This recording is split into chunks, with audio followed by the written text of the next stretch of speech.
Do you want to try collage art? It is so easy. You don't even have to go to the art store or buy anything. Here's 16 collage art supplies you probably already have in your home.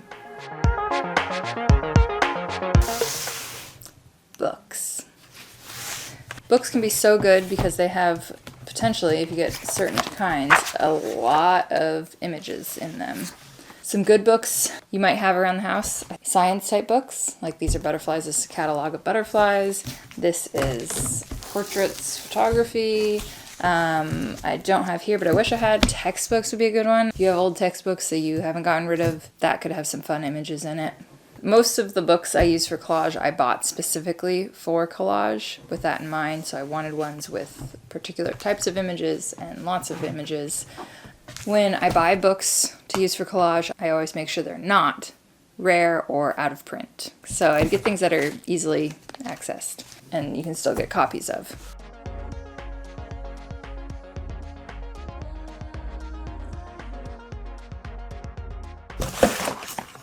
Packaging. These are some different boxes, mostly boxes, and papers from things just around my house. Food packaging, toy packaging. What other packaging? What other packaging could you use? What I look for when I'm looking at anything, whether it's packaging or some other thing, is the colors, because I usually do abstract. So I first look at the colors, what catches my eye. You can also look at the actual imagery, and if you want to use the imagery. Half the time, more than half the time, I don't actually want to use the imagery. Things I look for, paper is especially good. Be careful with things that are too thick. Be curious, some of these are okay, but if a package gets too thick, I was going to say maybe that'd be a bad thing, but then I was like, oh, maybe that would add a nice 3D effect actually if it was really thick. So yeah, just go for it actually. Don't listen to me. Do whatever packaging. Just grab stuff and start trying it out. Okay, this next one. Your kids' art. If you have kids, they probably make a lot of art, especially if they're in preschool or have been in preschool recently. They probably come home with lots of things like this that I'm not going to save. It's not one of his drawings that I can tell he for sure made it, but this would be great for a collage. Yes. So next time you're sorting through your kids' art and are going to recycle most of it and save most of it, grab some of those recyclable ones and save it for a collage.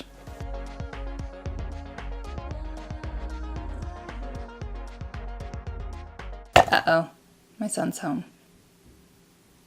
Hide the kid art. Shh.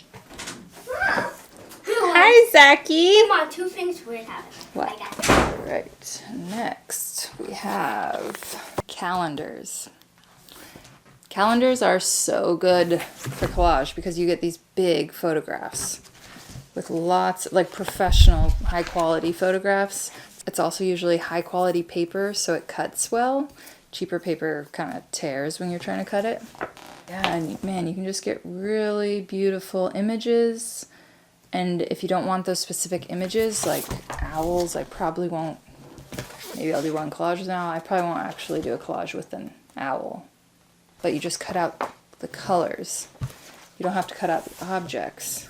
Oh, so cute. For calendars, I definitely recommend photo ones. If you're, well, I guess you have no control if it's already in your house, but if you can get your hands on a hold. If you can get a hold of one that is photos, that's great. I don't like cutting up other people's art. So the photograph ones are super good. Okay, here's one that I wonder how many people watching actually do have this in their house. Newspapers. Does anyone still have newspapers? Maybe? Technically I got this from my neighbor. Newspapers are great. Well, you do have photos. It's got that classic newspaper color and text. Comment below if you still get newspapers. Catalogs. And if you're someone that doesn't get a lot of catalogs, you might get some from family. Some of these that I have here are, actually most of them are not ones that I technically get. I have family members that get them, so I snag them. The best catalogs I've used, flower catalogs. There's just so many colors. and Patagonia.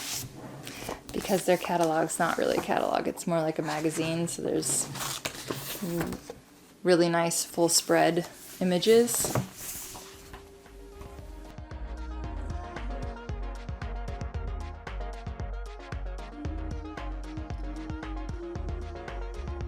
This one is good, especially right after the holidays. Gift wrap. So don't throw away used wrapping paper. Save some greeting cards that you have. There's lots of pretty art, pretty photographs on cards that you can use, or just paper from the envelopes. So definitely start collecting wrapping paper for your next collage. Brochures and event programs. These usually you looked at, I don't know, minutes and throw away, but some of them can have a lot of images in them. Or even if you just have a little bit of color, it's just a good way to use something that usually just gets tossed out.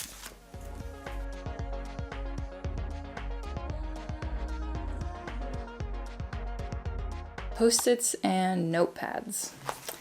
I actually had not thought of using these for collage until I started making this video, or planning to make this video, and then I was like, oh, this would be great. Little great pops of color. Or like this one that I bought, I don't know, 5 years ago and I don't really use. Might as well cut it up and use it for collage.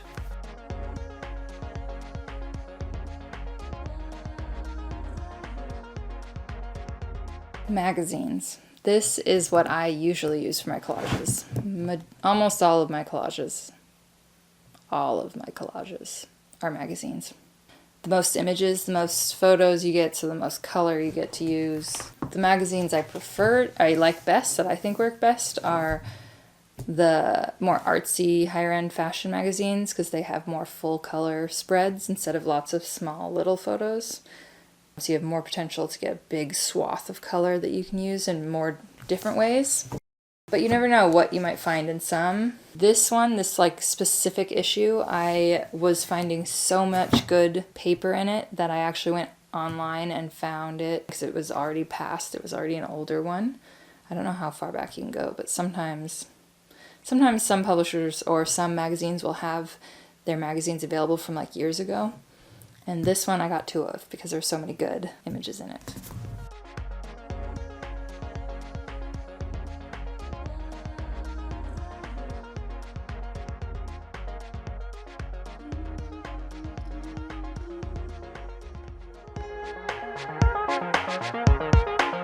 Now that you have all of the papers and ephemera that you're going to use for the collage, you have to cut it up.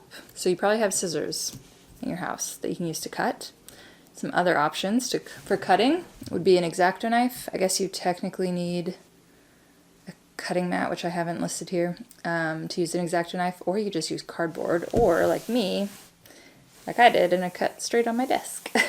Scissors are faster. X-Acto knife is nice for like really good for really tiny stuff, where a scissor can't turn, or like weird shapes that a scissor can't turn as easily. Or maybe you have a blade, you might have a different type of blade, like a box cutter. That could be used for collage too. A hole punch. This really only has one use, obviously, but if you want to add some little dots, that could be really fun for a collage. And let's not forget your hands. There's no need to cut the paper. You can do the whole collage just ripping it. Just free ripping it and getting that texture. You can even fold it on a crease and then get a straighter edge from ripping if you want. This is probably the most important art tool. It's your hands. Now once you've cut it all up, how are you going to stick it together? Glue. Probably at least have a school glue. Maybe, I don't know. I got this from my son. Maybe if you don't have kids, you don't have glue laying around. Glue is good for when you want things to lie really, really flat on your paper. It's also good for really small stuff. You can also use tape. I actually use tape a lot in my collages. I like the double-sided tape. It's fast, and it's nice if you are holding down a piece, like a couple pieces, and you don't want to pick it up, put glue on it, and then try and find the position again. If you want to keep it exactly where it is, you can just lift up the paper, put a little tape down, and put it back. It doesn't have to be double-sided, though. You could also use just a regular old Scotch tape. It was really fun just for the past few weeks collecting random things in the house that would be great for collage that I don't usually use. So just see what comes through your house. There's probably lots of things you haven't really thought about for collage or noticed, but just start grabbing things and stashing them away to be cut up. What are some things you have in your home that I didn't list in this video? Let us know in the comments. And thank you for watching. Bye!